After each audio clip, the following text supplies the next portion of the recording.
শিক্ষার্থীরা তোমরা যারা এসএসসি 2025 ব্যাচে রয়েছে, তোমাদের পরীক্ষা পেছানো নিয়ে শিক্ষা বোর্ড কিন্তু তাদের সিদ্ধান্ত জানিয়েছে, যেটা তোমাদের জন্য অনেক বেশি জরুরি। তাই ভিডিওটি সম্পূর্ণ দেখার অনুরোধ রইল।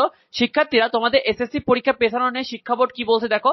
আন্তঃশিক্ষা বোর্ডের পরীক্ষা নিয়ন্ত্রক সমন্বয়ক ও ঢাকা শিক্ষা বোর্ডের পরীক্ষা নিয়ন্ত্রক জানিয়েছে যে ইতিমধ্যে পরীক্ষার সব প্রস্তুতি শেষ, সকল কেন্দ্রে পরীক্ষার সরঞ্জামাদি পাঠানো হয়ে গেছে। এই মুহূর্তে পরীক্ষা পেছানোর কোনো সম্ভাবনা নেই।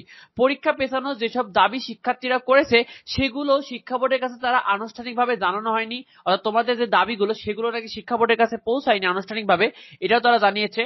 এছাড়া তারা আরো শিক্ষা বোর্ডের কর্মকর্তারা আরো বলেছেন 10 এপ্রিলে এসএসসি পরীক্ষা শুরু হবে সেই ঘোষণা আরো 8-9 মাস আগে দেওয়া হয়েছে। সেই মোতাবেকে শিক্ষা প্রতিষ্ঠান এবং শিক্ষার্থীরা প্রস্তুতি গ্রহণ করে। দেশের বড় ধরনের কোনো দুর্যোগ বা অস্থিরতা তৈরি হলেই সাধারণত পরীক্ষা পেছানোর সম্ভাবনা থাকতে পারে, অর্থাৎ যদি কোনো রকম অস্থিতিক বা দুর্যোগ পরিবেশ সৃষ্টি হয় সেক্ষেত্রে পরীক্ষা পেছানোর সম্ভাবনা থাকবে, তাছাড়া কিন্তু সম্ভাবনা নেই, এভাবে তারা বলেছে। তো তোমাদের এসএসসি পরীক্ষা পেছাতে কি কি সমস্যা হবে তারা জানিয়েছে দেখো। তারা বলেছে ইতিমধ্যে জুন মাসে এইচএসসি পরীক্ষার রুটিন প্রকাশ করা হয়েছে।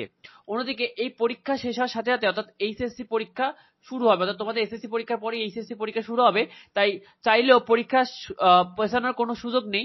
এছাড়াও একসাথে দুটি পাবলিক পরীক্ষা নেওয়াও সম্ভব নয়, এটা তারা জানিয়েছে।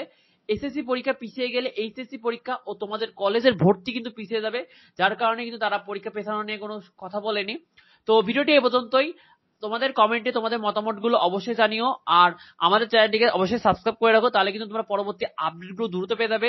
তো দেখা হয় পরবর্তী ভিডিওতে, পরবর্তী আপডেট নিয়ে। ধন্যবাদ সবাইকে।